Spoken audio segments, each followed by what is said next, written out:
Shalom Sobat Paku, kembali lagi bersama dengan saya Albert Kurniawan di dalam YouTube channel saya. Kita sudah sampai di dalam segmen Sunday Time. Kali ini saya mengangkat tentang jemaat Pergamus di dalam lanjutan 7 seri khotbah tentang gereja Tuhan yang ada di kitab Wahyu.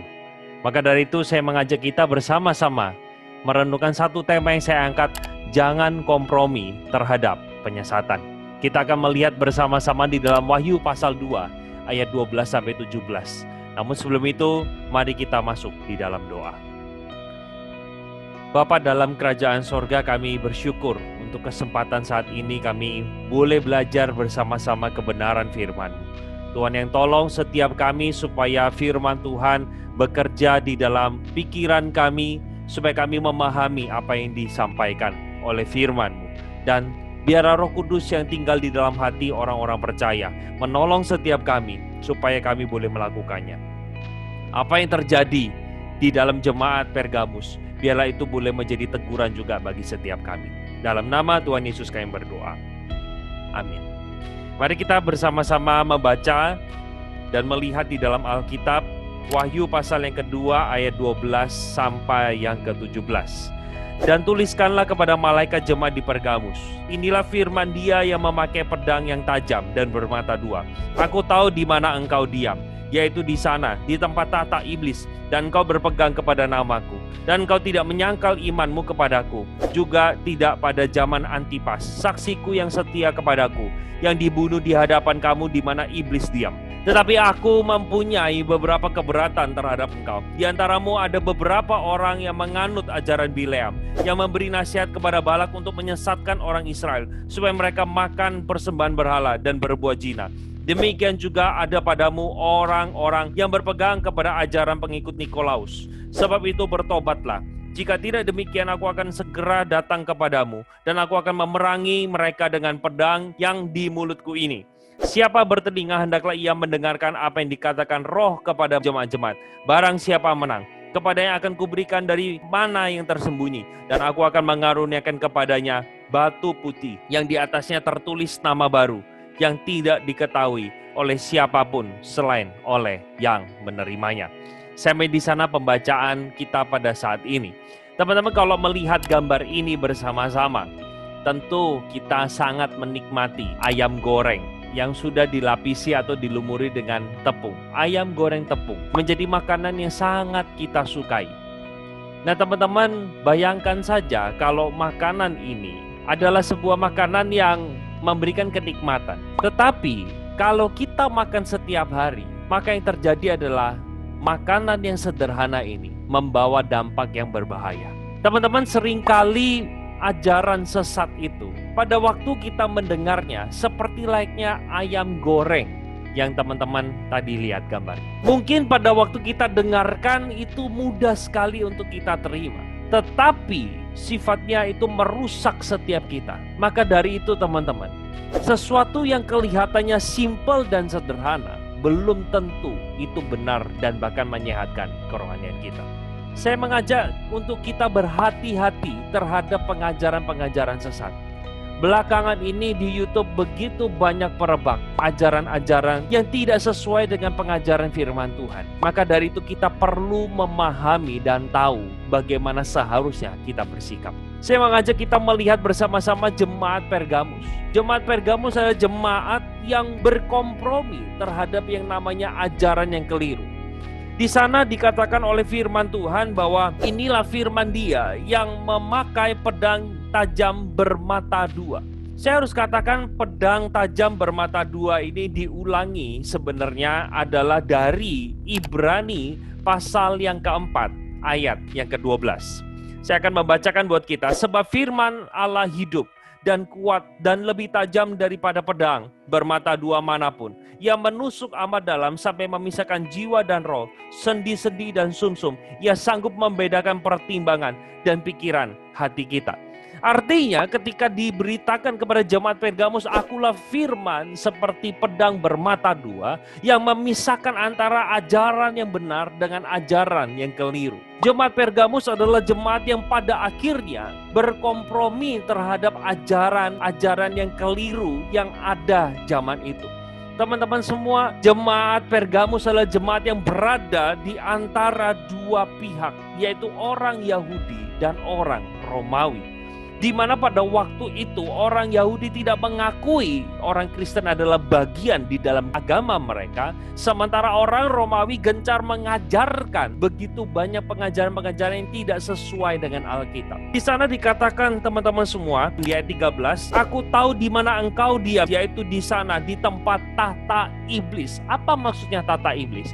Zaman itu jemaat Pergamus berhadapan dengan beberapa penyembahan dewa-dewa. Pergamus adalah disebut sebagai ibu kota penyembahan berhala. Di sana menyembah 4 macam dewa yang ada. Nah, teman-teman kalau melihat bersama-sama ada penyembahan dewa Zeus. Zeus itu adalah dewa petir dan dewa langit. Ada Dionysius, dewa tentang kesuburan yang memberikan kenikmatan dan kehidupan. Ada dewa Asklepius, di mana dewa ini dipercaya memberikan obat-obatan dan kesehatan kepada orang yang menyembahnya. Dan yang terakhir adalah Dewi Athena, adalah dewi yang membawa kebajikan dan strategi untuk bisa berperang. 4 penyembahan dewa inilah yang menunjukkan bagaimana jemaat Pergamus berada di tengah-tengah tahta iblis, yang membawa mereka untuk jauh dari Tuhan. Saya ambil contoh.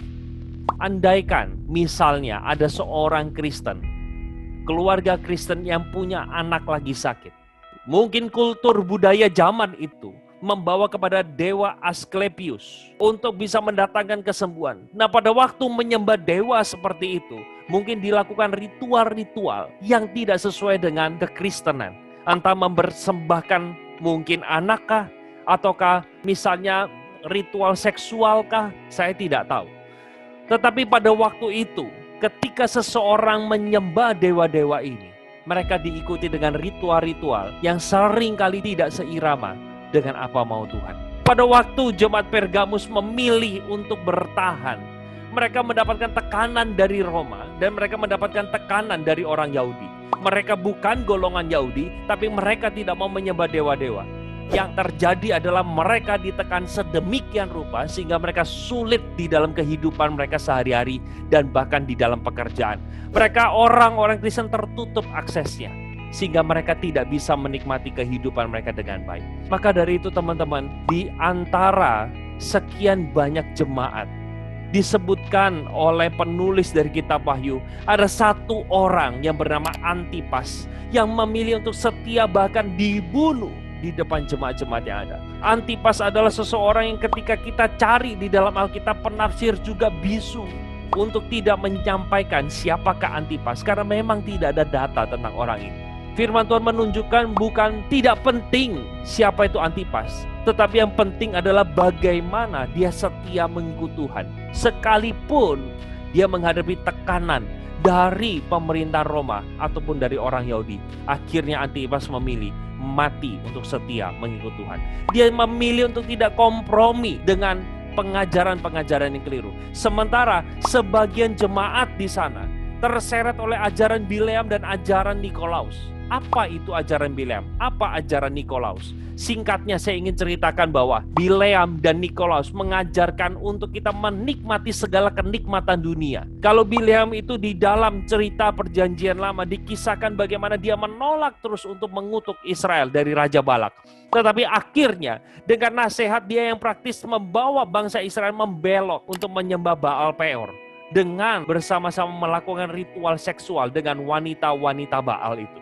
Sementara Nikolaus adalah sekte yang mengajarkan tentang bagaimana menikmati segala kenikmatan hidup yang ada tanpa peduli apa yang Tuhan mau. Dua ajaran inilah yang pada waktu itu gencar untuk merusak kekristenan di jemaat Pergamus. Dan beberapa di antaranya memilih untuk berkompromi supaya mereka bisa bertahan hidup. Teman-teman, ketika kita melihat ini semua, apa solusi yang Tuhan berikan? Tuhan mengatakan, bertobatlah, bertobatlah. Sadarilah Bertobat itu berbicara kita dari arah yang salah. Kita mengarahkan pandangan kita ke arah yang benar.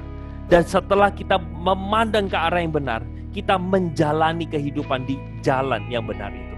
Tuhan katakan bertobatlah. Teman-teman sekalian, pada kesempatan ini saya mengajak kita bersama-sama. Adakah ajaran-ajaran sesat yang mengajarkan hal-hal yang tidak sesuai dengan kebenaran firman Tuhan yang saat ini sedang kita anut? Ataukah ada hal yang kita kompromikan demi kenikmatan kita sendiri dan kita mengorbankan prinsip firman Tuhan?